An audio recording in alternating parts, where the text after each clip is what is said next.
essay for, I'm sort of relying on, yeah. The memory. Yeah, which may or may not be a good move, but nonetheless. No. Because I have faculty senate. I know. Oh, you have to leave early. Yeah, which is I have to leave deeply funny. Jesus. And I'm very sorry about that. I don't even know. I think Tim Sands is coming. Yeah, that's right. Yeah, you should ask him about the encampment. Oh my God, I should, huh? Uh-huh. So we'd like to know. Wait, I thought you weren't on. I thought you were taken off. No, nobody took me off. In fact, they've actually added me to the University Council now. I've been Lavender Smith.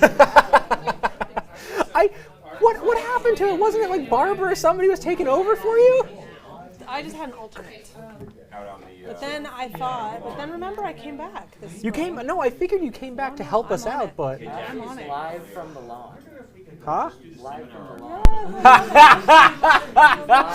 Really? Live from the encampment, yeah. Oh my God. Oh could've my been there. God. I thought Jack was going to You should have presented at the front. Like over Zoom? Yeah. I don't know. I'm not going to do that to y'all, especially if they're already live from the on. Yeah. I'm sorry, Ashley. You're going to miss out on my my show and tell. I have. Unfortunately, no one can hear anything right now. Oh, for son of a. Well, I really. Are we good, Joe? I mean, are we good-ish?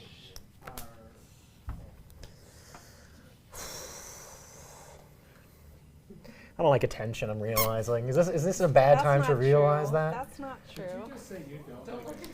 No, you know what? Right? I'm going to say this. I don't like attention. The fact that I continually have it is a problem. And on that note, I'm going to call the room to order. Okay.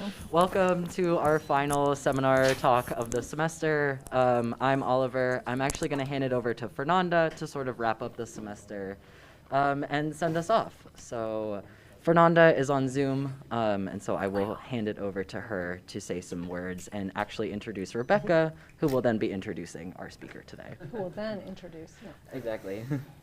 Thank you all. Can you hear me? Yes. Yay. Yeah, well, I'm doing this because Oliver asked to. I think he has been the star of the semester, helping us organizing all these amazing talks with people from Virginia Tech and outside, people from our department, people from other departments, international people. So the first thank you is for Oliver for this amazing semester. I also would like to thank you all for staying with us, for coming to the library and to engage so beautifully with our speakers. Please wait for next semester. We have a beautiful lineup being built, and you will hear more from us. I'm very happy that Rebecca Esther is back, and I will pass the floor for her. Okay, thanks, Fernanda, and thanks all for coming. And yes, thank you, Oliver, for coordinating everything. It is my great pleasure to introduce my former graduate student now, Dr. Leff. Jack came to us from the University of North Carolina at Charlotte, where he got an MA in ethics and applied philosophy. And before that, he studied at Appalachian State University, where he got a BS in cellular and molecular biology, and he minored, in statistics and chemistry. So while he's been here, he also, I think, got 2 master's degrees, or he came with one, and then he got another one, so he's collecting degrees. And I can say that having worked with Jack over the years, it's been incredible. When he first got here, I was a bit like, can I teach this guy anything? And what's been wonderful is that I've learned so much from him. I don't know how much I've actually taught him, but I've learned a ton from him. Jack, before finishing his dissertation, published an article called Expanding Feminist Affective Atmospheres in Emotion, Space, and Society. And he came to STS as a scholar of what he called breath, breathing, and atmosphere. And he was very heavily invested in his theoretical commitments to these 3 ideas, right, and their connections, breath, breathing, and atmosphere. And in fact, his first iteration of his dissertation chapters were very much reflected his heavy investment in the theories related to breath, breathing, and atmosphere. And he has since then sort of brought that down to the ground, the dissertation, which I'll talk about in a minute. In addition to the articles that he's published, Jack has been a part of several roundtables and reviews, including in Syndicate. He published a review called Megaphones and Microphones. He also published in the Ethics of Chemistry from Poison Gas to Climate Engineering. Yep, the review of Joachim Schumer and Tom Borson. He did a review of Sarah Ahmed's What's the Use on the Uses of Use. He also did a review of Jasbir Puar's The Right to Maim, Soma Technologies of Violence, Race, and Disability. So he uses his reading time to also reflect to the rest of the world his views on these things. But Jack is more than just a scholar. Jack is an activist. As one of our colleagues has described him, Jack is a person who shits up. And by that, this person meant that he definitely always tries to speak truth to power, and it's one of the things I really admire about him as someone who came out of the UC system, UC Berkeley and UC Santa Cruz. I had a lot of peers who also shit up. So we're in good company. While Jack has been here, in addition to writing his dissertation, getting another master's degree, publishing widely, he also was responsible for leading the charge on increasing the graduate student stipend from $20,000 to $34,000 a year. He also worked on improved communication for graduate students and worked on getting a 15-hour minimum wage for staff. He's been central to the climate action commitment with an economic impact of $68 million with net profits of $25 million around the climate sustainability issues as the climate fellow here at Virginia Tech, and has just generally been engaged in so many things that I cannot even keep track of everything that Jack does. I'm always not surprised that Jack is like, oh yeah, I was part of that. So anyway, with that said, it's no surprise then that Jack wrote his dissertation about tear gas, which is a dissertation that's very personal to him as someone who has experienced this. And I think it is very much in keeping with his focus on breath, breathing, and atmosphere, but really in a more grounded material way. And in a way I think that contributes significantly to the literature, not only on tear gas, which, especially the medical part, which he can talk more about the science of it, but also generally to the kinds of weapons that the state uses to protect racial capitalism and its investments. And so Jack has been on the front lines of this and is still, if the encampment outside is any indication, is still on the front lines of these things. So without further ado, the title of his dissertation is An Alchemy of Smoke and Flame, The Politics of Tear Gas in the US. So take it away. Thank you for that, Rebecca. I'm going to try not to cry in the first 5 minutes of my talk, and if I can make it through that, I should be good. I also want to start passing around just some historical memorabilia that I find interesting and that informs my thinking, and that's just a little bit of a visual aid, so it'll be circulating within the room here. Just want to give a quick overview of what I'm going to be talking about today. So very quickly, because Rebecca did an amazing job talking about my background and my research question, I'm going to go through that very quickly. Then I'm going to turn to talking about what is tear gas, just for those who might be unfamiliar. And then I'm going to go through the early history of tear gas during the interwar period in the United States. This presentation is really cannibalized from the introduction, first chapter of my dissertation, which is very historically driven. And I'm going to talk a little bit about what my other chapters look like as well, just for context. After I give an introduction to the history of tear gas, I'm going to then go through 6 examples of the ways tear gas was used across jails, factory floors, and city streets against social movements in the United States, to think a bit more carefully about the back and forth between social movement responses to tear gas and how the police have innovated different strategies to use tear gas. I also want to state that all the images in this PowerPoint are either from zines or my own collection of historical memorabilia, unless I state otherwise. So Rebecca already went through my interdisciplinary academic background as well as my political organizing experience, so I can just breeze right on past that. And when I got into my PhD program here at Tech, I became really invested in trying to weave together these experiences as an interdisciplinary academic with my almost decade-long history with political organizing. And specifically, STS, I think, allows me to study the question of how are technologies a site of state power, and what can we learn from how activists use technologies to resist state power? So I first started thinking about tear gas specifically as a security technology par excellence when I myself was tear gassed in 2016 during the Charlotte Uprising protests. What this moment really taught me was to think differently about the air around us as not just this taken for granted space, but a site of political contestation, one between the police, National Guard, and other state forces, and then the social movement activists who are trying to reclaim their right to breathe. And so after being lightly tear gassed in 2016 and tear gassed a couple more times over my last decade of this work, I started to think a little bit more carefully about tear gas, and it really grounded my interest in this contestation of atmospheres, this political back and forth between social movements and police forces. So my overall dissertation question is, how is tear gas as a security technology mobilized to protect the racial capitalist state from political dissidents? And what lessons can be learned from how social movements challenge the various socio-technical narratives about tear gas? So this slide is pretty much just how is this presentation, how is my dissertation STS slide.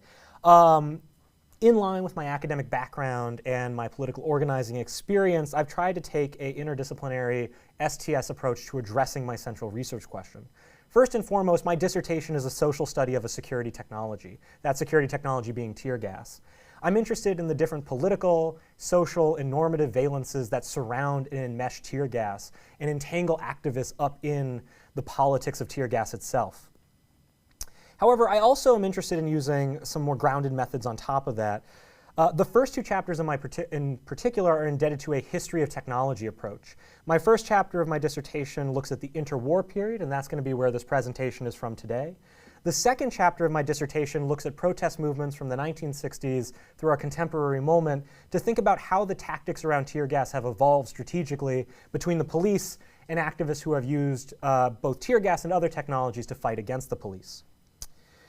I also am really interested in medical epistemologies, and here my biology background has been a real asset here so that I can actually read some of these medical papers effectively. The third chapter of my dissertation is effectively a critical review of the literature for the last 80 years of health studies on tear gas, and I try to examine how the sample population and some of the epistemic framing of these medical articles creates and embeds some of the politics of tear gas into the technology itself. The fourth chapter of my dissertation, the last before the conclusion, takes a look at an archive of medical knowledge produced by activists. I look at street medics, the trainings they employ, the different information that they exchange internationally, and various zines that give tips and tricks about how to resist tear gas as a way to treat that as authentic medical knowledge that is not only a counter-narrative to the mainstream medical approaches to treating tear gas, but could actually be a more robust form of medical practice towards chemical weapons exposure. And that's a sort of broad arc of my project, but I'm still left with this question of thinking about what is the relationship between politics and technology, and here is really where I get into some of my STS commitments and want to lay them plain. So the field of STS teaches us that technologies take on politics, but that the politics of technology are neither uncontested nor static. And here I'm thinking with scholars like Andrew Feenberg, Langdon Winner, and Biker. Technologies evolve with the social forces that they emerge from, and tear gas is no exception to this fact. The deployment of tear gas has evolved over time to mirror the political upheavals it was intended to address. The cultural climate, available socio-technical systems, government regulation, and most importantly, the protesters' response to tear gas all mediate the politics of tear gas use throughout its 100-year history. The goal of analyzing tear gas is not simply to catalog the kinds of violence it inflicts, a sort of descriptive project, but rather to understand how practices and counter-practices operate productively. In this way, this dissertation fits neatly into research done by other STS scholars who are invested in social movements and the relationship between technological development and activist movements. This includes folks like Stephen Epstein, Naomi Oreskes, Alondra Nelson, and in terms of atmospheric scholars that I enlist, Alison Kenner and Chloe Amon. Here, STS scholars convincingly argue that communities influence the affordances of technologies through a diversity of tactics to get major technological developers, whether that's capitalist businesses or the state itself, to make concessions towards activist values. So with that, I want to talk a little bit about chemical weapons broadly. There's a long history of chemical warfare extending back to the ancient Greek use of hellebore to poison an Athenian water supply. This is the sort of moment that most major Are we good? Oh, it's blinking in and out. This is the moment that most major historians of chemical warfare trace as the sort of original use of chemical weapons. However, for my purposes, and really for most histories, the vast majority of chemical weapons were developed and tested on the battlefields of World War I, and tear gas is no exception to this. However, unlike lethal gases such as mustard gas or chlorine or phosphorus gas, tear gas served a sort of supplementary purpose to more lethal functions. So tear gas during World War I was used strategically in two major ways. The first was to either prevent people from donning their masks so that then lethal gas exposure could hit them, because they were too busy crying and vomiting from the exposure to tear gas, or it was used to bypass the gas to irritate the skin as a way to force people to take off their masks so that they could then be exposed to more lethal gas like chlorine or mustard gas. The other major way it was used was effectively as a form of early military riot control. It would flood through the trenches of World War I and make vulnerable the soldiers there to bayonets and gunfire that were ultimately the cause of death. And so this was a sort of initial formulation for tear gas. However, when we talk about tear gas, it's important to note that what we're actually talking about is a sort of general category of chemical weapons rather than an individual one. And this category is called lacrimatory agents. The main effect of these agents is to chemically irritate sensitive tissues in the eyes, nose, throat, and lungs in order to induce breathlessness as well as psychological terror. And that psychological terror is a very important part of tear gas exposure. The primary lacrimatory chemical in tear gas is derived from or meant to artificially mimic the natural substance capsicum in peppers, hence the name of a related technology, pepper spray. And it's usually one of four chemicals when we refer to things as tear gas, either CS, CN, CR, or OC. And I have them broken out with their chemical names in this table here. The very first iteration of tear gas to be developed and used during World War I was CN gas, although after the manufacturing of CS became widespread in 1958, it took over as the sort of dominant form of tear gas. So in the interwar period, I'm going to be mostly referring to CN gas. However, for most contemporary uses of tear gas, it's almost exclusively CS, or some mixture of these four gases together. In addition to these active lacrimatory agents, the chemical composition of tear gas varies in terms of solvents and accelerant agents used. The primary tear gas chemical is actually a powder, it's not a gas, and it requires a solvent or accelerant to be dispersed into the air as a sort of chemical fog. Many of these solvents, like methylene chloride, have their own particular health concerns. In fact, methylene chloride is a known carcinogen, as is many of the other solvents used to turn tear gas into a gas. Thus, the challenge becomes in tracing harms from chemical exposure in tear gas, as starting with this fundamental difficulty of trying to pin down precisely what is tear gas in the first place. Police will often buy large quantities of the base formula and then concentrate it and remix it to suit their needs, or mix it with a variety of different solvents that are unregulated. So it becomes really challenging to even say what is tear gas whenever somebody is exposed. Following feminist scholar Michelle Murphy, then, this chemical uncertainty introduces a persistent variability that makes it impossible to be precise when discussing tear gas and its harms. We can talk about it in some broad strokes. So for example, some of the ways that tear gas is harmful is that it's highly flammable, which can lead to chemical burns or just start fires that can lead then to incidental deaths and injuries. It is often launched out of grenade launchers or other projectile weapons, which can be significantly concussive. In 2020, we saw some of the major impacts of this against reporters, actually, with the most famous case being a reporter who lost an eye as a result of a tear gas canister making direct impact with their head. And many activists over the years have been killed or otherwise maimed by the impact of tear gas canisters, as well as some of the long-term health effects that are unknown because the chemical toxicity is difficult to pin down and study. But even really making claims about that poses difficulties because of the fundamental chemical uncertainty that plagues any use of tear gas exposure. So with that and just some background about tear gas, I want to start talking about the history of tear gas, specifically in the interwar period.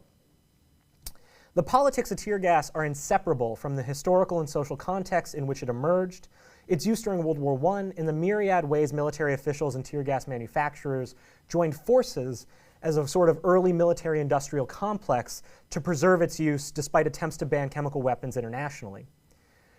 These myriad attempts embedded a set of socio-political elements into tear gas itself as a technology, and they would continue to be refined and evolve over the course of tear gas's 100-year life. Ultimately, it is impossible to look at the contemporary politics of tear gas without returning to this origin moment during the interwar period, which has overdetermined the political influence of tear gas and the way it is viewed in the public imaginary, shifting it from a military chemical weapon to a benign policing tool for political agitators. And what we can come to see from studying the history of tear gas is that these attempts, these overdeterminations of its role in the United States, have long-term resonances. And there is no one more influential in determining the role of tear gas in the United States than one General Amos Fries. General Amos Fries is a star at the center of my historical story here. He was born in 1873 and joined the military in 1898. During World War I, he served as the leader of the 1st Chemical Weapon Battalion, called the Gas and Flame Unit, and then had other future iterations that were renamed. And then after the war in 1919 and 1920, he inherited the Chemical Warfare Service, the United States' military main chemical research and training program at Edgewood Arsenal in Maryland from William L. Siebert. He operated that facility for almost a decade until he retired in 1929 to pursue his joint passions, writing anti-communist propaganda, attacking the National Organization of Women, the ACLU, and teachers' unions, which he liked to do more than most other things in life. There were 3 books written by General Amos Fries that I think illustrate some of his politics and the way that his politics informed his professional and military career. The very first book he wrote, alongside Major Clarence J. West, was a history of chemical warfare simply titled Chemical Warfare, in which he tries to whitewash the history and the unethical applications of chemical weapons in order to preserve its use in the United States. In 1930, he wrote an anti-communist piece of propaganda called Sugar-Coated Communism, A Plea for God and Country, Home and Family, which, as you can tell from the title, engages in deep conspiratorial thinking about the communist menace from within that threatens United States national sovereignty. And this he wrote shortly after he retired and shared it widely with some of his military co-conspirators. His last book in 1937, which my partner actually found a copy of for me, which was lovely, is called Communism Unmasked. And this is also an equally paranoid treatise on the threat of communism from within internationally. And in this book, he openly praises fascist governments for being the last line of defense against the communist threat, including openly praising both Hitler and Mussolini at various points. To give a tenor of just how sort of paranoid and conspiratorial these later writings become, I have my favorite quote, which is actually what my first chapter derives its name from. It's called On Communist Leopards. Because Amos Fries, in his 1937 book, wrote, "Can a leopard change its spots? Not if it's a communist leopard," which for some reason has always stuck with me as just one of the funniest lines I've ever read. And also a classic example of when people who hate communism make it sound just really cool for some reason. So, with that biographical information, let's move back to the end of World War I. Fries has just taken over Edgewood Arsenal, and soldiers returned from the war to testify to the horrors of gas weaponry, urging for its prohibition, and these soldiers were supported by many national governments who had been devastated by the wartime atmospheric carnage, and the further attacks on breathing from the subsequent flu epidemic in 1919. People were terrified of this new class of choking weapons and demanded that the international community address this suffocating reality. While there had been earlier attempts to curb chemical weapon development through the Hague Conventions of 1899 and 1907, the first attempt to ban them outright came with the Geneva Protocols of 1925 and the long fight that led up to the Geneva Protocols. This embroiled the United States in controversy, with soldiers and many politicians strongly urging adoption of the protocols, and Fries emerging as one of the primary challengers to this against this international accord, alongside his friends in the chemical production industry. And he used this on the grounds that he argued that we needed to preserve chemical warfare on the grounds that to get rid of it, to disarm chemical weapons, would weaken US security. And so already we can see some of the initial contours of the debate about tear gas take shape through this proxy of the debate about chemical weapons broadly, with some arguing against the use of chemical weapons on humanitarian grounds, and military leadership and industry joining forces to defend its use on the basis of national security. So Fries was invested in this fight simply because he had staked his professional career on chemical weapons. He was running the chemical weapons facility at Edgewood, and his military service was entirely in chemical warfare. As historian Thomas Faith argues, the Geneva Protocols led to a protracted fight at the federal level over the future of the Chemical Warfare Service itself, the agency Fries had just taken over. And so Fries was left needing to develop creative applications for these brutal weapons of war in order to justify keeping this department alive. So He got to work, defending chemical weapons like nobody else ever has and hopefully never will. His primary reason for preserving chemical weapons was, as I mentioned, based on national security. His argument was that if gas is an effective weapon, and other nations are planning on using it, we would be putting ourselves at risk as a country to deny ourselves access to chemical warfare. In this way, he proposes a classic arms race argument that prefigures some of the nuclear proliferation and deadlock debates that would come to follow in the later 20th century. He writes in his History of Chemical Warfare from 1921, quote, "Chemical warfare is the latest development of war. So far as the United States is concerned, it is considerably less than 4 years old." He's wrong about the date there. "It is the most scientific of all methods of fighting and also the most universally applicable to all other methods of making war. The use of poisonous and irritating gases refers to tear gas, is just as fundamental as the introduction of gunpowder. In fact, they have an even wider application to war than powder itself." He goes on to argue that continued gas production is vital for the future of the United States as both a scientific and military superpower, and that all branches of the military ought to adopt chemical warfare training. He would eventually get his wish with the development of mass competency training, or mass confidence training in the 1950s. In terms of national security, Fries was fearful about the communist menace abroad and domestically. He wrote in Communism Unmasked, quote, "The question of national defense is highly important as the greatest protection against communist violence. The communist, of course, is against any military strength except in communist countries, for the simple reason that he cannot seize a nation where there is adequate and efficient national defense." And it doesn't take a leap of logic to see how this pairs nicely with the previous quote I read about the essential state of chemical warfare for the preservation of national defense.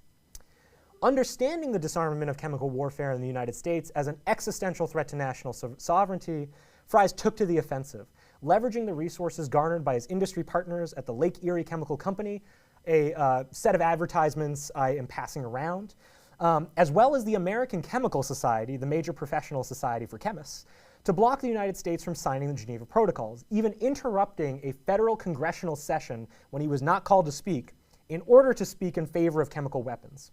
And he was ultimately successful in this endeavor. Instead of signing the protocols, the United States made a soft commitment to upholding them in spirit and would not ratify the International Convention until 1975, when Richard Nixon, of all people, signed on to them after the anti-war movement pressured him into it in Vietnam. However, Fries still had a major problem. Veterans strongly opposed the United States investing resources into chemical weapons.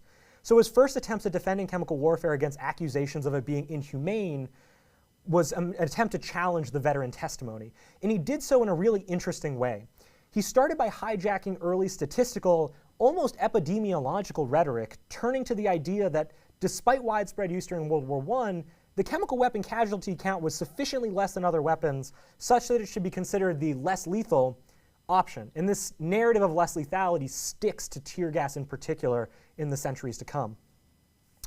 As he writes in his History of Chemical Weapons, quote, "The inhumanity of it is absolutely disproven by the results of its use in the World War.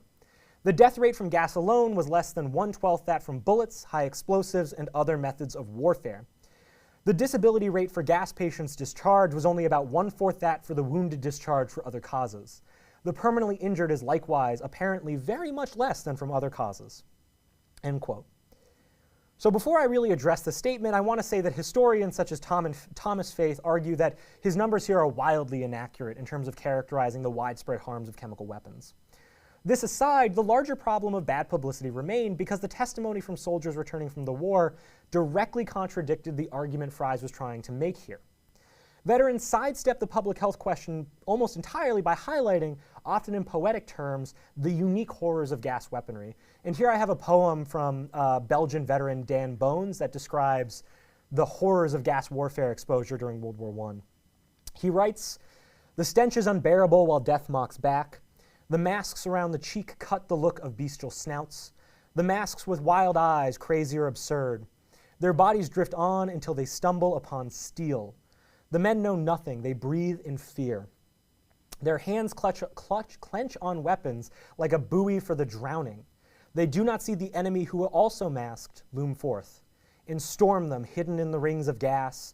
Thus in the dirty mist, the biggest murder happens," which speaks to the concealment of violence that chemical weapons employ.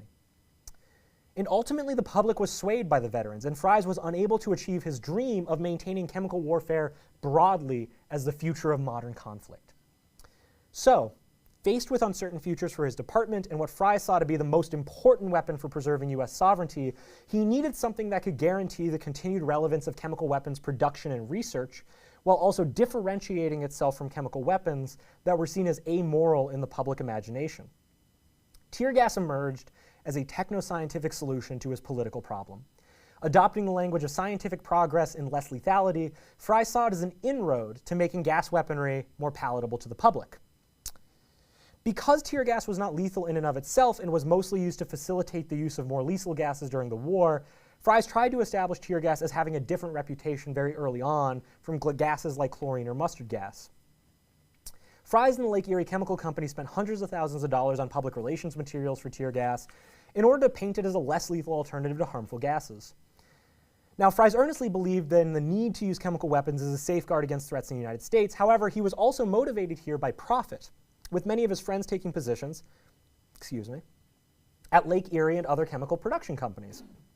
As tear gas scholar Anna Feigenbaum writes, quote, "In these still early days of military-industry exchange, what connected state and commercial organizations was not only knowledge and technology transfer, but also communication strategies. Building social networks and embedding endorsements into marketing was as important as generating revenue," end quote. Because it's important to remember that prior to World War I, the chemical production industry was relatively small in scope, relegated mostly to fabric dyes and other luxury goods. So a deal here was struck that in exchange for private industry support and lobbying for Fries, he would then work to ensure the economic benefit of the chemical production industry in a changing post-war economy. Tear gas became a representative site, although certainly not an exhaustive one, where this military and industry exchange took place, and companies were willing to spend large sums of money on advertising and political campaigns as a way to curry public favor and as an investment in future earnings. In one striking piece of propaganda, and this is the story I promise everybody when I talk about tear gas use, Fries used his family connections to the Girl Scouts, as his daughter was a member and his wife was an active supporter, to stage a publicity stunt at Edgewood Arsenal in August of 1921. And if you're worried about where the story goes, you should be.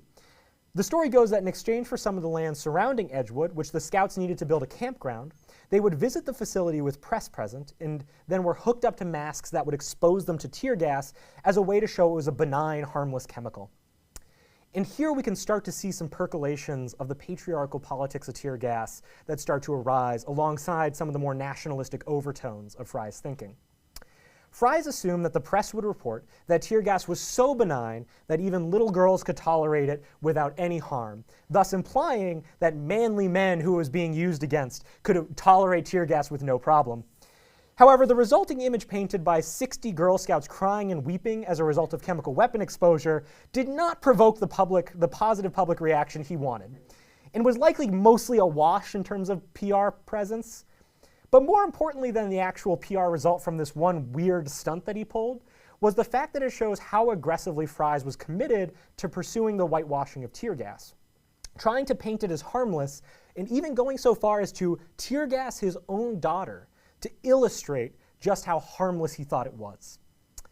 So this is one of many creative examples of PR strategies that Fries would try to employ, and each of these different novel strategies embedded different political elements into tear gas itself.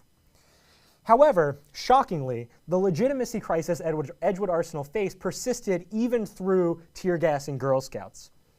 What Fries needed was a shift towards domestic life, and it was at this transitionary moment that we see the yoking of tear gas to both protest policing and the defense of the state against internal threats at the same time. As radical social movements started to take over industries in the United States, and we see one of the largest surges of labor actions that the United States has ever seen during this period, as well as fears of crime entering the news, in no small part because of the economic downturn of the Great Depression that was on the horizon, tear gas was framed by Fries as a civilized weapon for putting down the savage political riots that began to dominate the news. And that racially coded language is intentional. That's how Fries talks about it, as you can see from this quote in the top right of the slide.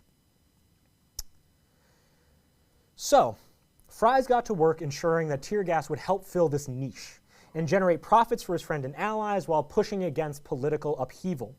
Almost immediately after the war in 1921, he pitched tear gas to the police, saying, quote, The future will see every police department in the land outfitted with chloroacetophenone, which is just CN gas, or other similar grenades. Every sheriff's office, every jail, and every penitentiary will have a supply of them. No jailbreaking, no lynching, no rioting can succeed where these grenades are available. Huge crowds can be set to weeping instantly so that no man can see, and no mob will continue once it is blinded with irritating tears, end quote. So Fries worked with the Philadelphia Police Department to make this vision for the future of policing a reality, and he did this by developing the first riot control division in 1921. He was able to leverage the educational materials he developed during his time in the gas and flame unit to train the police and build protocols for the use of tear gas against civilian rioters, with the goal being to use military tactics to put down domestic political upheaval. The insistence on the widespread adoption for containing criminals tied perfectly into the overarching narrative he was trying to push concerning chemical weapons. Excuse me. Rather than fear their lethal capabilities, Fries urged the public to fear our political rivals and utilize chemical weapons to exterminate, usually communist, threats to US sovereignty. And this would become his lasting legacy. So with that, I'm going to transition into the back half of my talk, but before I do, I have a little zine break.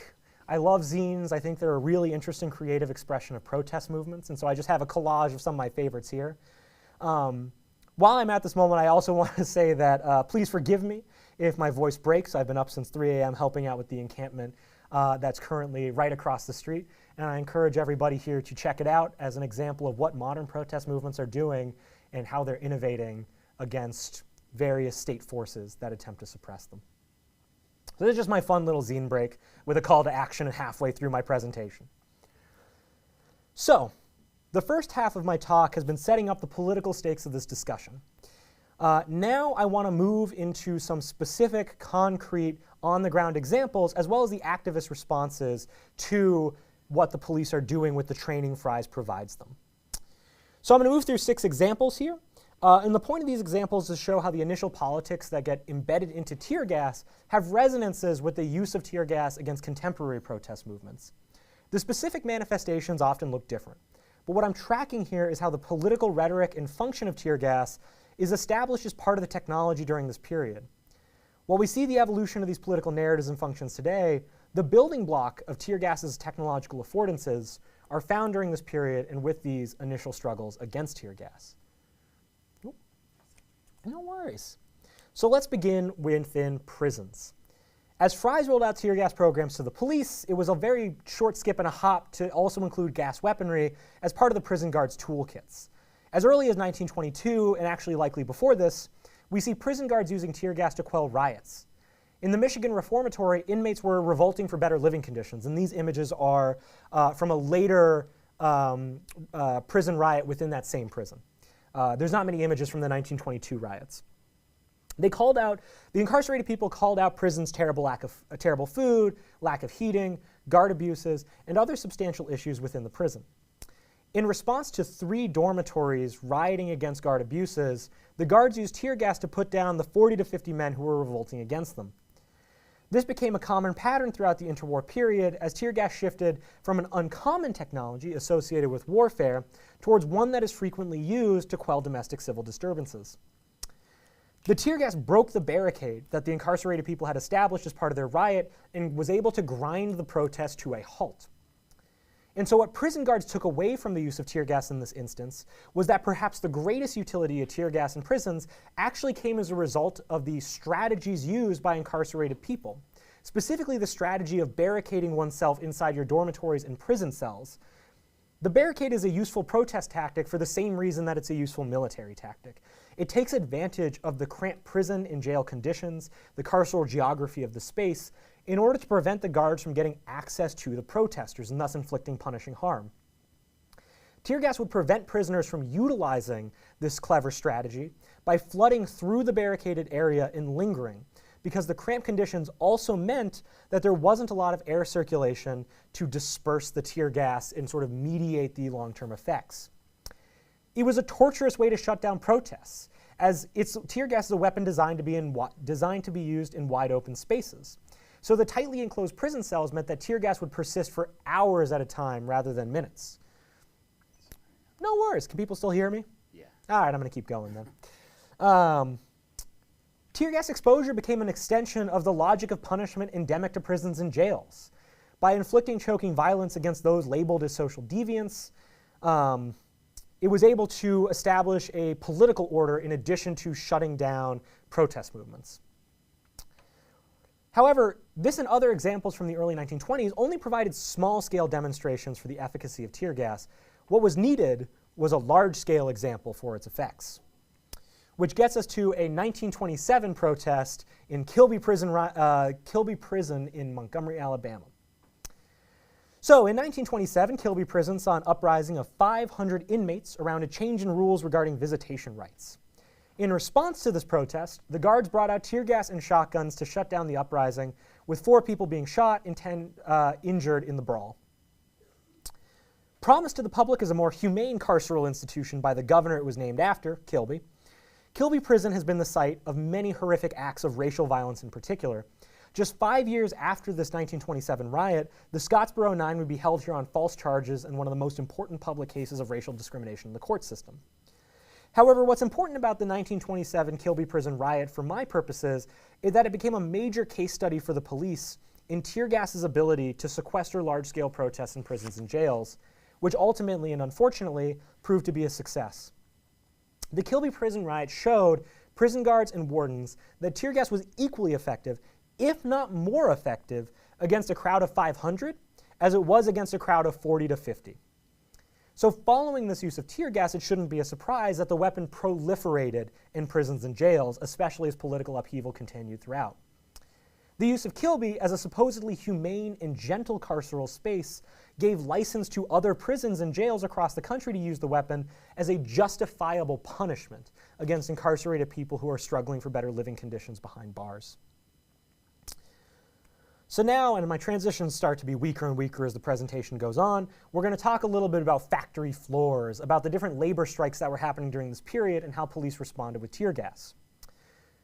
So prisons and jails were not the only sites where tear gas saw success in securing against unruly threats. And here unruly should also be read as coded racialized language. Most pressingly, tear gas emerged as a valuable tool for suppressing labor strikes. Factory bosses were hesitant to use billy clubs or bullets to shut down union organizers. Although, of course, after a brief period of hesitation, factory bosses would in fact use both billy clubs and bullets to attack union organizers. However, tear gas had a number of advantages that appealed to factory bosses and the police. As a supposedly less lethal weapon, it was pitched to them as having many advantages, such as being able to incapacitate crowds of striking protesters without permanently damaging their capacity to work, as a bullet might, or risking damage to the industrial machinery, also as a bullet might. As a wave of radical union organizing took hold and threatened the growing industrial production and prosperity rhetoric of the Roaring '20s, tear gas began to permeate factory floors. If risk dominates the industrial logic of this period, as Ulrich Beck argues, tear gas became a technology that would guarantee industrial security. It could break up picket lines to allow scabs to pass by with only minor harm to the scabs, without engaging in a protracted battle with strikers, that put overall operations at risk. So in 1927, Colorado mine workers led by the IWW, the Wobblies, were threatening to strike for better working conditions and wages. They hadn't striked yet. Coming on the heels of the first major wave of unionization efforts, officials began to crack down on strike activity before it began. As a precaution to IWW organizers trying to get the strike off the ground, the police broke up one of their meetings using tear gas that completely dissolved their ability to organize in that moment. The initial strike, which was planned for 1927, didn't manifest, but this engendered resentment towards the police in the IWW organizers, as well as the mine bosses and government officials that licensed this strike. And so eventually there was a renewed desire to strike in 1928 that actually was able to materialize despite consistent police repression. However, this 1928 strike too had the presence of tear gas as a direct response to IWW resistance to strikebreakers. As the IWW threw rocks, and especially when women were active on the picket line, the crowd was labeled as communist sympathizers, and the police were given license to gas them wholesale as threats to national security by the governor. The IWW was no stranger to this form of red baiting as a tactic to break up strikes, but the clouds of gas rolling across the picket lines in Colorado was one of the early instances of tear gas being used to reinforce this particular political designation, the separation between justifiable protesters and communist radicals. This easy move from protester to communist threat was enabled in part by the earlier associations of tear gas with criminality established by its use in jails and prisons. Drawing from Melchen's analysis of chemical rhetorics, it's clear that each population that becomes gasable is also symbolically entangled with each additional population that becomes gasable. This means that the communist groups get seen as criminals, and criminals get rendered as communists whenever tear gas dominates the battlefield. So this culminates in 1933, just to give one of many examples of labor uprisings, against the milk strikes in Wisconsin, because of course the milk strikes are in Wisconsin. There had been labor actions in years prior, but the economic precarity brought on by the Great Depression spurred unprecedented action from the milk industry against striking employees. Several skirmishes resulted from this, with tear gas being used to clear striking workers. Delivery men eventually took to the highway in Waukesha County and blocked it off completely in a fight with the National Guard in what became known as the Battle of Durham Hill. And as a result, they were met with both tear gas and bayonets, which is reminiscent of the trenches of World War I, if you recall. In a scene similar to what we see today in terms of racial justice protesters taking the highway, the threat to a main thoroughfare by workers prompted an immediate and violent repression of the protesters who were being considered a threat to public space and public commerce. Similarly, in Shawano County, there was another fight with the National Guard, this time in front of a dairy plant. While the National Guard had managed to drive the Waukesha County protesters from the highway using tear gas, they were not so lucky in Shawano. The strikers dumped milk on the police and National Guard, trying to clear them from the picket line, and when tear gas was used on the protesters, they simply threw the canisters back at the guards who were unprepared to weather their own weapon. What I find particularly noteworthy about this series of actions, both by the IWW and the striking milkmen, is that it prefigures how modern protest movements will respond to tear gas, specifically by throwing it back at the police and also developing creative applications to keep activists safe. The throwing back of canisters is in fact a common occurrence throughout all the labor actions in the 1920s and 1930s, and shows how activists will often refuse to be gassed at a fight, refuse to accept the narrative and the politics that enmesh them through tear gas exposure. Also, and this is sort of a fun little historical tidbit for folks, these protests also prefigure the ways milk would come to be a consistent presence at protests. And I actually, throughout my research, strongly suspect that the 1933 milk strikes were the origin of the myth that you can use milk to clear out your eyes from tear gas exposure. While this is a stubborn misconception, for decades milk has been used for eye rinses to wash out tear gas in much the same way it has been used to treat as like a balm for spicy foods. Where is it? More importantly, though, using what was close at hand, what this example shows is that protesters will experiment in a moment of deep terror that accompanies tear gas deployment, which is why I suspect that the milkman strikes were actually where this myth developed, because they had such a large supply of milk at hand and were reported as throwing it at the police. It seems like a pretty easy short skip and a hop to also use it to treat your eyes from tear gas exposure. Also, for the record, don't do that. Do not use milk. Water's the only thing you should use. You don't want a hot, milky eye. But the takeaway here is that even in these horrifying situations, there is an innovative dimension to social movements that constantly challenges the use of a security technology like tear gas as they struggle against a well-armed state opposition. Which brings me to perhaps historically the most famous example of tear gas use against a social movement, the bonus army. An important early protest where we see tear gas deployed was against the bonus army, who nicknamed tear gas their Hoover rations based on how frequently they were gassed. So the bonus army was a group of World War I veterans who were protesting for benefits they were promised by the state and who felt that the economic downturn denied them the true value of the benefits that they were receiving. In essence, they were calling the legitimacy of the state into question by pointing to its inability to support even those it drafted into its service. This group would form a key litmus test in the history of tear gas PR, as Anna Feigenbaum documents, with the Lake Erie Chemical Company using pictures of them being gassed in their advertisements to demonstrate the efficacy of tear gas deployment. And I actually don't have any of those advertisements, but I would love to get my hands on a physical copy. So where immediately after World War I we saw veterans being lifted up in the media for opposing chemical weapon, this gassing in 1932 that I'm trying to highlight here would be an outright political rejection of veteran lobbying against the horrors of tear gas as a chemical weapon. The bonus army would stand as a test to see if the police could control protests even when a group was expecting tear gas as well. As veterans, many in the bonus army were familiar with chemical warfare and had likely been trained on how to deal with it, potentially by Fries himself, which means it was the ideal population to test the true efficacy of tear gas. Moreover, there was this lingering ideological motivation for gassing the bonus army from those who were invested in the longevity of tear gas as a policing and security tool. Given the powerful testimonies of World War I veterans who pushed forward regulations that forced this entire situation, this was an opportunity to test these activists and see if the police had won enough social legitimacy to gas them without public outcry, because the police were also undergoing their own legitimacy crisis during this period. What resulted was a scene of chaos. The bonus army rallied against the federal government, and tear gas was used to suppress their actions in the streets of Washington.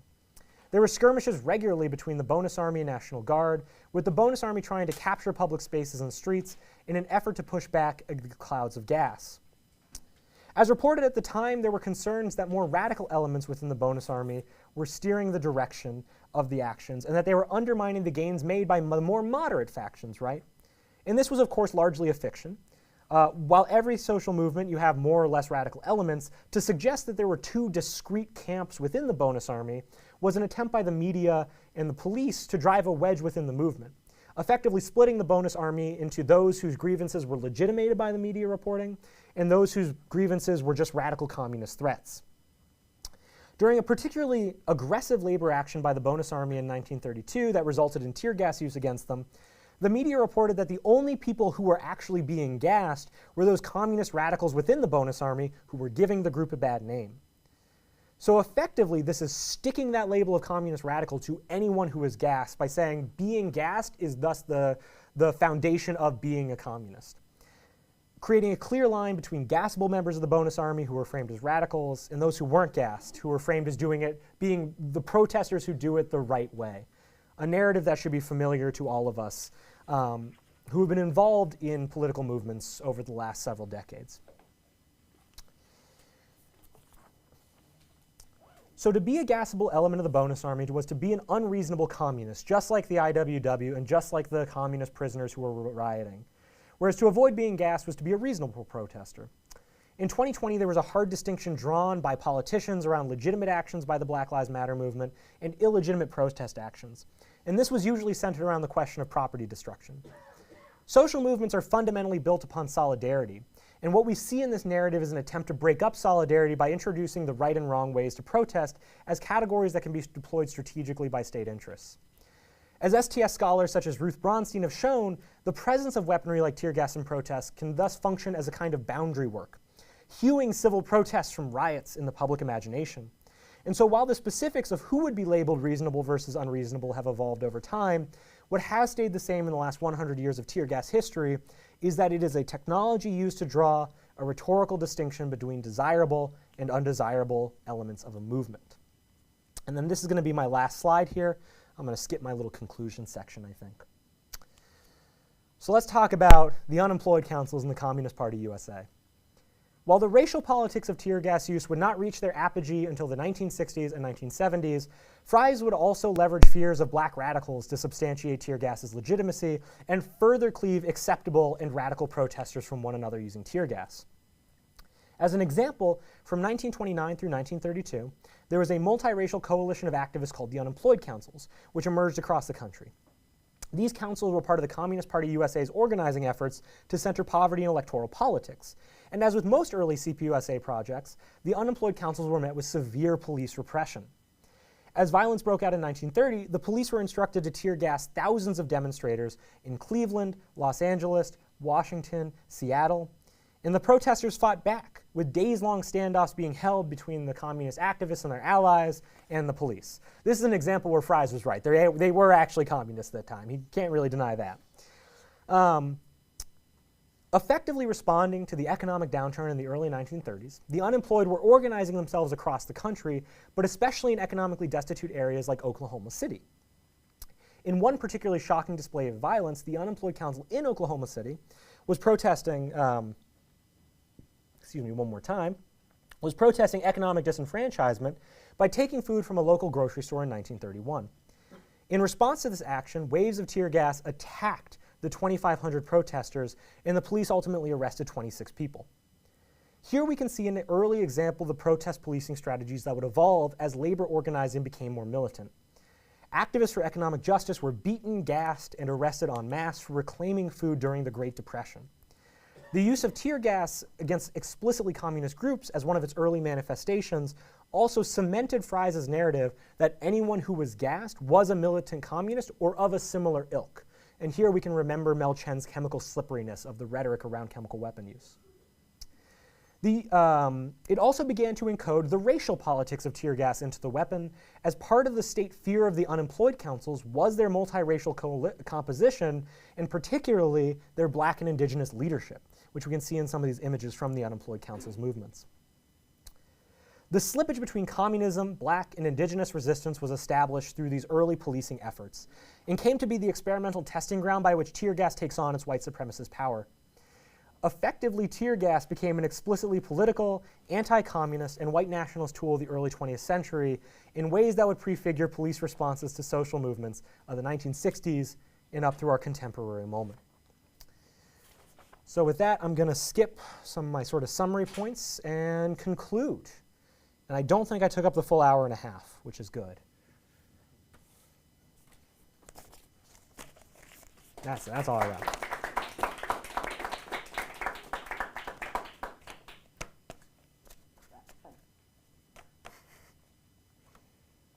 I'm scared to read this note Rebecca slipped me. I don't know if it's saying that I'm out of time or if it's a nice note that's going to make me cry, so I'm going to leave it for later.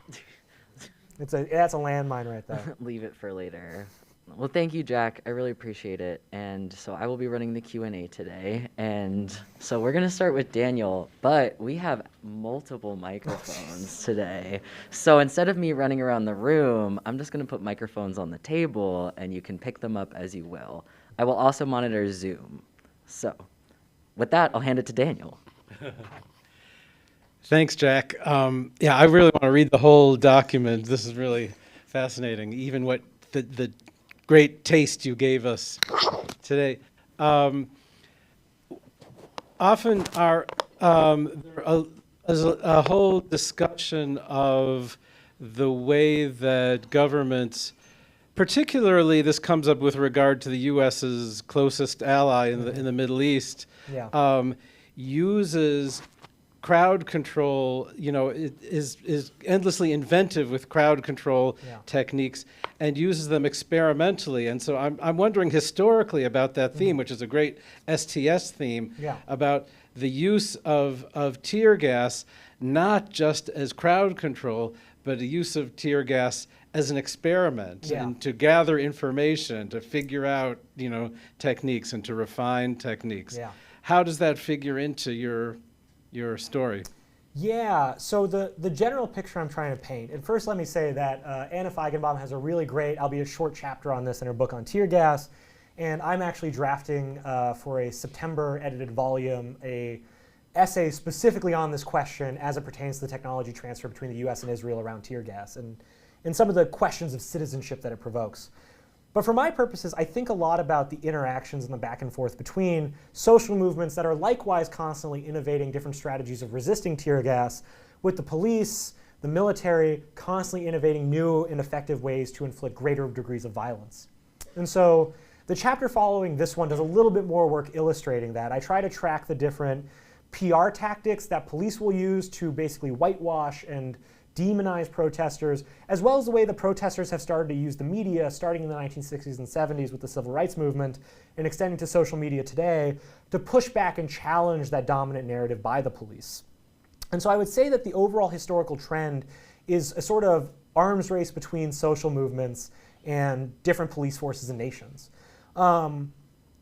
In that, symmetry also applies to international exchanges of information. So it's no secret that the IDF and US police forces often train each other and exchange different military materials, specifically around the use of protest policing and crowd control. But likewise, protesters also share information internationally about ways to resist. And in probably the most famous case that's documented, and Angela Davis documents it in her book Freedom is a Constant Struggle, is when Ferguson protesters in 2014 were posting about being tear gassed on social media and had Palestinian activists sort of respond and be like, hey, we're being tear gassed with the same gas, right? And they started to exchange tips and tricks that really improved the responses of both groups to the use of tear gas. So in terms of the historical trajectory I'm trying to map, it's really that back and forth, that call and response between social movements and the police. And that's a much longer story than I can probably go into now. But I also wanted to highlight that there's a really strong colonial thread in the politics of tear gas that I try to bring out a little bit, and that I really need another chapter in my dissertation to flesh out fully. And the thing that I'm interested is about this international designation in law. And this is what I'm also trying to write about in that edited volume chapter. So under the Geneva Protocols, tear gas is illegal to use during warfare, but perfectly legal to use against your own citizens. And part of what that does is allows military forces like the IDF to assert a kind of citizenship status over Palestinians.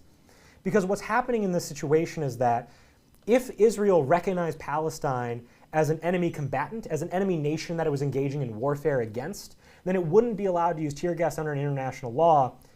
For the record, Israel hasn't signed the Geneva Protocols, which is very telling, but that doesn't mean that they aren't beholden to general international law around chemical weapons use.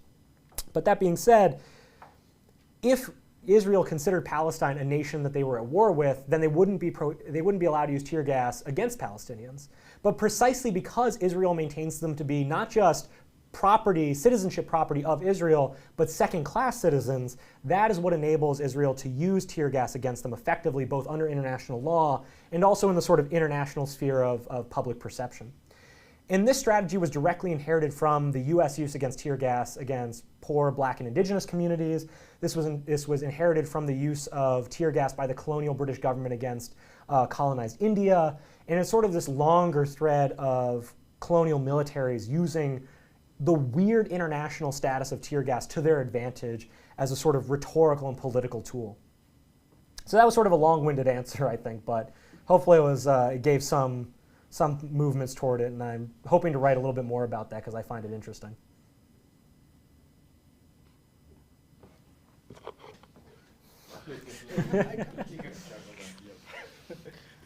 Yes, thank you, Jack.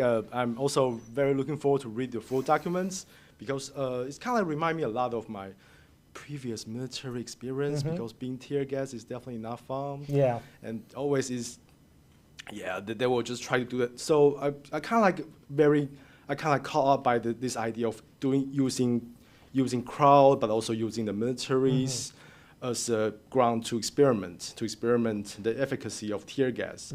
But also, I think the recent anti-extradition bill movement in Hong Kong, like 4 or 5 years ago, because I think at one point the whole movement the authority just recognized the crowd as some kind of anti-government rebellions. So this kind of mail chants labelizing them as either you've been gassed, so you're communist, or you are just peaceable, reasonable protester. Those boundaries has been lifted or has been erased because now in the later stage, the Hong Kong police or the Hong Kong riot police, they just keep throwing tear gas to the crowds.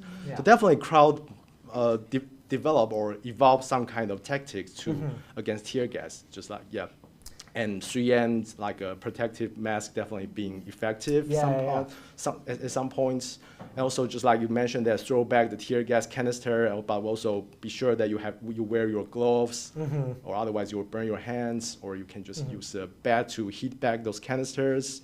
But so my question is more like, it's kind of like rolling back, following the thread that Daniel mentioned, that this kind of international information exchange about tear gas and try to create a new term called non-lethal weapons for crowd controls, and also for the riot police. And you also mentioned a lot of PR strategies from general adversaries. So I kind of like want to hear more about how tear gas as some kind of non-lethal weapon combined with other non-lethal weapons like rubber bullets or later water cannons, maybe taser or stun batons, those kind of non-lethal weapons, in quotations. So how they kind of like grow together, evolve, and become more globalized. But then I think the function of its function to label people, as the bad protesters, kind of like blur, because sometimes whether this protest is good or bad usually will be, in my understanding, usually will be decided by the public response to the whole protest rather than by the dominant police narratives. Yep. So I just wanted to hear more about this story of tear gas. Yeah, and the story of tear gas is really inseparable from a lot of these either less lethal or non-lethal munitions, depending on who is developing the PR for them particularly. And so the most common other sort of less lethal or non-lethal munitions are rubber bullets, which you mentioned, which, by the way, in the course of my research, I found that the precursor to rubber bullets was actually wooden bullets, which was being tested in Vietnam, which is one of the most horrifying things I can imagine, is getting a splinter from a bullet. That seems bad. Also another colonial testing ground, right? It was used by US forces in Vietnam. Modern examples include, or other examples include water hoses. Tear gas can also be mixed into water hoses, which was used frequently in the 60s and 70s. Less so now, but it's still used somewhat in against contemporary protest movements. As well as really interesting sets of surveillance and sort of modern weaponry technology. So the other major example of less lethals is what's called an LRAD, or a long-range acoustic device. This is a sound cannon that disrupts the bone in your inner ear, which prevents you from knowing which direction is up. So you basically, it's just deeply disorienting and can just cause you to drop or stumble over one another, and can be dangerous in really tightly compact crowds, and is used to prevent people from moving, basically, or shut them down. And these weapons all go hand in hand, right? So they were developed at similar times.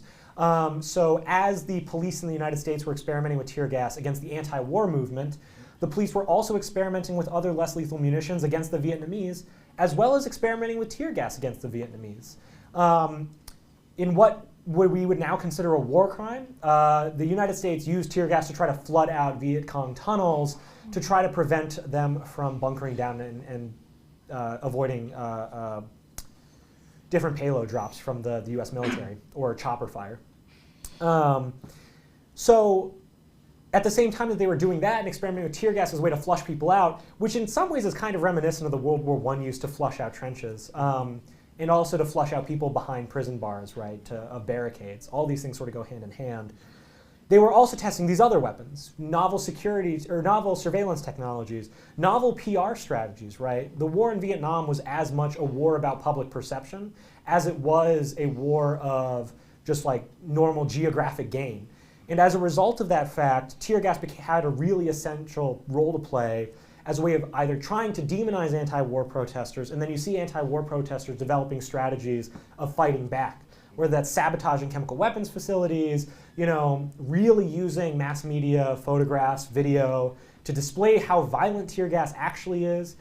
Previously, the majority of people have been exposed to tear gas stories in written form.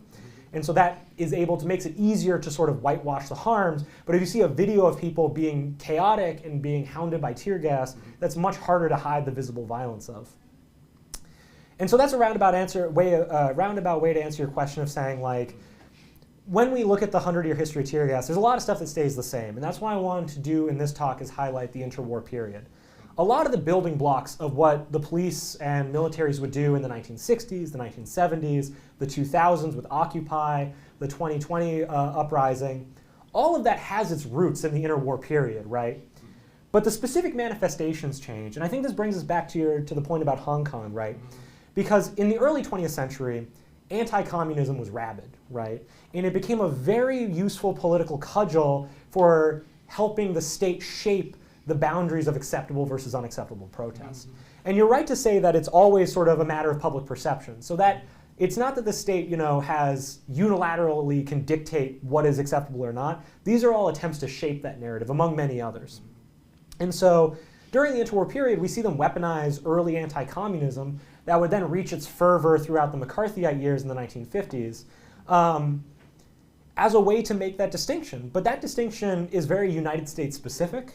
And it also is very specifically about the kinds of strains of protest movements we tend to see.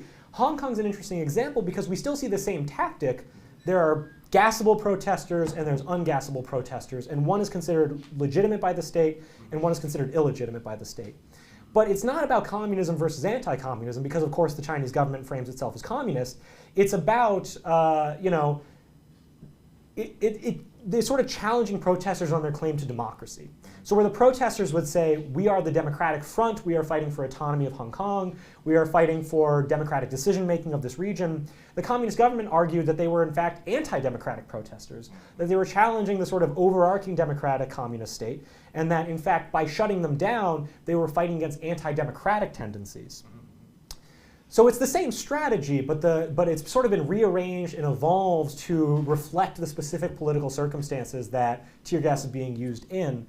And this is also the case in Israel, where it's not used to distinguish between communist and anti-communist like it is in the United States, but rather to distinguish between terrorist threats and Western democracy is the predominant narrative attached to it, even though that's obviously not what's happening.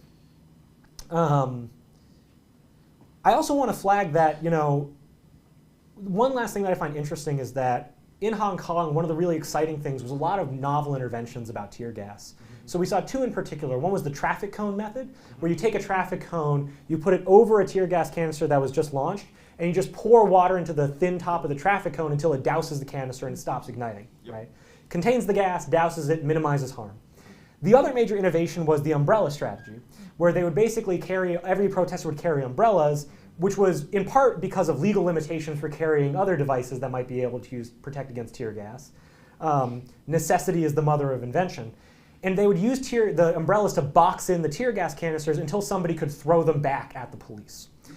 These tactics were only possible because Hong Kong protesters had talked with both Palestinian protesters and Black Lives Matter protesters in 2014 onwards to develop these strategies, and it created a really firm foundation for dealing with tear gas and a deep and rich understanding of the weapon, such that these more novel and coordinated efforts could develop. It actually takes a lot of work to coordinate a strategy like the umbrella strategy or like the traffic cone strategy. If you had to teach everybody what tear gas was from the outset, it would be really hard to actually do that effectively because you need to be quick. Because of this information exchange very early on, the Hong Kong protesters were able to innovate, and that information has now come back to the United States, where there's a lot more conversation about dousing canisters and how to safely handle and throw them back. So I also just wanted to highlight that example of protester resistance.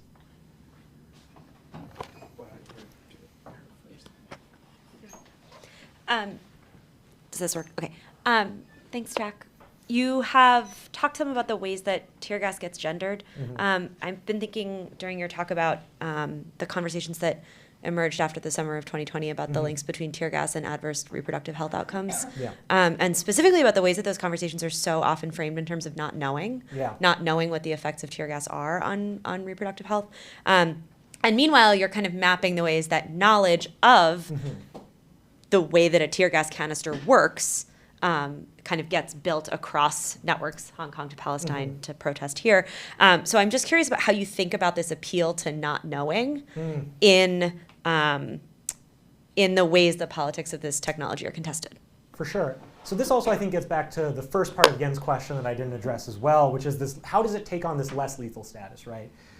Tear gas is lethal in a lot of ways. It can be lethal in the long term from chemical exposure. It can be lethal from the flammability. It can be lethal from the concussive potential. There's a number of ways it can be lethal. And you can also be overexposed to it if you're in a contained space like a jail or prison. But there's also a lot of unknowns, and part of what I try to do across my dissertation is highlight the unknowns and the ways they're challenged by activists who have tried to produce knowledge about things. So when it comes to reproductive health effects, the core of the lack of knowing, which in turn shields this narrative that it's less lethal, because if we don't see a health effect, we can't track it.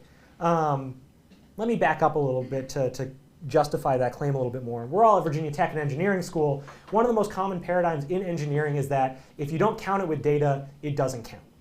And tear gas takes advantage of that common perception. If we don't have data about the reproductive health harms from sort of trusted mainstream medical sources, then it's hard for people to make advocacy claims about tear gas on perceived reproductive health harms because it's not seen as socially legible as scientific knowledge. So the way most tear gas studies have been developed over time, and this is what the third chapter of my dissertation is really about, is from the military cadet population during mass confidence training. So mass confidence training provides a very controlled environment where researchers in the military can study the health effects of tear gas on cadets, but naturally this excludes a lot of the populations that actually get tear gas in the streets, in jail and prison cells, in mental health institutions, and in other sites. So for a long history of the military, it has been male-dominated. It's still very much male-dominated. And so the military cadet population skews heavily male. And it's only a recent distinction where that's not universally true. In addition to that, the military cadet population screens out respiratory disabilities. It also screens out for age. So it's exclusively populations of like 18 to 21 or so. And this means that the resiliency of those folks is different than people who might be 35 and also interested in potential reproductive health harms of tear gas. And so by focusing and leveraging the weight of these military cadet studies as the primary source of medical knowledge for tear gas, it allows manufacturers of the police to claim, well, we're not seeing any reproductive health harms, right? We've done all these studies on thousands of cadets, and we've gassed so many thousands of cadets, and we haven't seen any disruptions to menstruation, to pregnancy. Isn't it weird how we don't see any disruptions to pregnancy from gassing military cadets? Anyways, so they can make this, they try to make this claim in the public sphere, and it's only very recently that we've had any sort of organized response to that. So if you look at activist-produced zines and other sort of medical documents from activists, we see people reporting disruptions to menstruation, disruption to hormonal cycles, disruptions to pregnancy. And this has been commonly known among activists for a while, but because of the mainstream medical literature, it hasn't been legible socially or in the policy spheres. That's starting to change. After the 2020 protests, where reporters have started to interview more of the activists and frame them as sort of center stage, we're seeing a lot more reflections on tear gas harms against reproductive health. The first study of tear gas harm into reproductive health was done in 2021 through a partnership with Planned Parenthood, and the results were published in 2023 and found that yes, indeed, what the activists have been saying all along was correct. Tear gas has major health implications for reproductive health, for pregnancy, for menstruation, for hormonal fluctuations. And it's still somewhat unclear whether that's a result of the sort of stress that accompanies the use of tear gas, or whether that's something to do with the chemical properties itself. But for me, this is a really exciting development in the last truly 9 months or so to start investigating it. And it was only a result of activists generating their own medical knowledge and pushing, which is what I term activist science in the fourth chapter of my dissertation, as a sort of parallel concept to citizen science. I'm giving a talk about that tomorrow at a conference if anybody's interested. I'm doing it with Drinimon. It's going to be fun. Well, congratulations, Dr. Leff. Since we only have like another week before we can probe questions from on high, I'm going to take my advantage. So my question is, what do you hope that your dissertation changes where past critical studies and histories of tear gas have been unable to change? Yeah, I really appreciate that question. So in terms of past studies of tear gas, there's only been really one focused on tear gas, and that's Anna Feigenbaum's book. And she makes a great case for more regulation, more transparency, more knowledge, and hopefully eventually banning it. Other major studies on tear gas that I tend to agree with are groups like Forensic Architecture and the Omega Project. The Omega Project tracks less lethal munitions, including tear gas, and makes policy recommendations based on that. And I agree firmly with the results from those studies. I take a little bit of a different tack with it, though, and maybe this is, as Rebecca would say, my sort of philosophical side coming out a little bit more. But in the conclusion to my dissertation, I try to ask a rhetorical question, which is that I spent a lot of time in my dissertation talking about the health harms of tear gas that aren't captured by the main medical literature, and that the police try to downplay, that the United States tries to downplay, the different international governments try to downplay. And I really try to challenge those to highlight just how violent tear gas exposure can be and some of the deaths linked to it. But what I sort of realized towards the end of writing my dissertation is that tear gas is far more lethal than the police would have us believe. But their central claim is that it is less lethal than other options, than batons, than bullets, than dogs. And I think they're actually right about that. I think that the police are right that tear gas, out of all the different options, is the least harmful.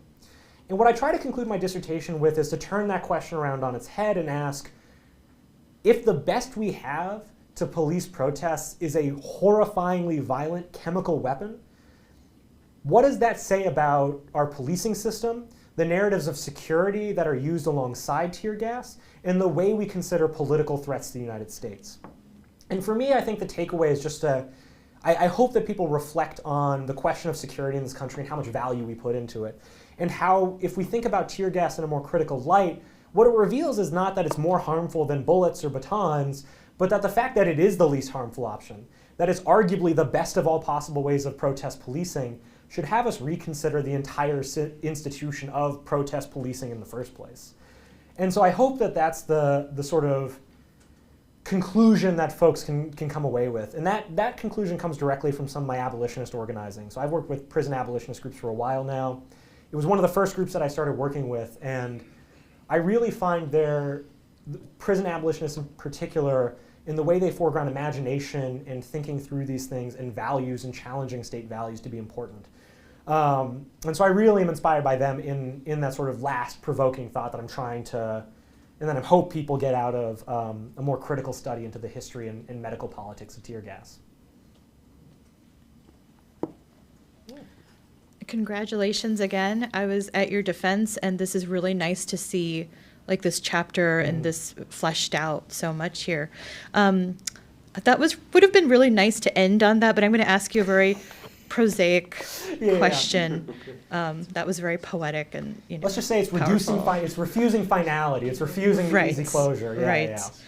So I was thinking, of course, about nuclear issues and how, in the cleaving of chemical weapons from tear gas is made less lethal, and the analog would be, nuclear weapons and nuclear energy as being less lethal and, in fact, productive and a solution to climate change, all of these kinds of things. And, and I was actually imagining what it would be to chuck like pieces of radioactive waste at people, as sort of like, with that weaponized. You might get what you ask for. No, I don't ask for it. Don't put that out in the world. Take it back, So I was just thinking about, but in this sort of less lethal kind of configuration, there is still the lethal part, the chemical weapon part of it. And I was going to ask you something about animals. And because you had this, one of your documents had an advertisement, woman against, man or beast, mad dogs. And right now, like a very popular form of euthanasia still is gassing them, And I was, in another state technology of a lethal technology of lethal injection, that history, because I was actually going to be writing about this in grad school, and then I switched to nuclear stuff, but like, you have an animal history there of testing and how that was used for population control, there too. So I was wondering if there was, like, if you found, with the Girl Scouts, of course, but was there, a co-produced animal history there too? If you, and I know that might be kind of, but it was just other state technologies, lethal technologies, were used first for animal population control before lethal injection became something to be used for, a capital punishment. And you told a colonial story of where it was tested, so I was wondering if there was that other kind of population control story. Yeah, I'm gonna quickly tackle the nuclear part of the question, because I think that I'm so ill-equipped to deal with the nuclear. What I was trying to just gesture at is that I think that in the STS literature, a lot of the discussions of politics of nuclear center around obviously the post-World War II era and the proliferation of the nuclear age and the promises of nuclear and atomic energy. And what I'm trying to highlight is that I think that there's some resonances with some earlier military-industrial complex exchanges that might be able to inform smarter scholars who actually know about the history of nuclear politics than myself on this. And I love that distinction you draw between tear gas and the rest of lethal chemical weapons, and then nuclear weapons and nuclear energy. Because just hearing you say that, I hadn't considered it, but I think that there are definitely a lot of resonances that really force me to think deeply about, what are some of these chemical radioactive politics that are embedded in both technologies, that we're seeing the same sort of narratives play out. And we also, for the record, see the anti-communist threads with saying we need this nuclear power as a way to outcompete developing industries in the Soviet Union and in China. So I think there's some interesting parallels there. In terms of throwing nuclear material, I think that the more interesting site is the environmental racism component of that.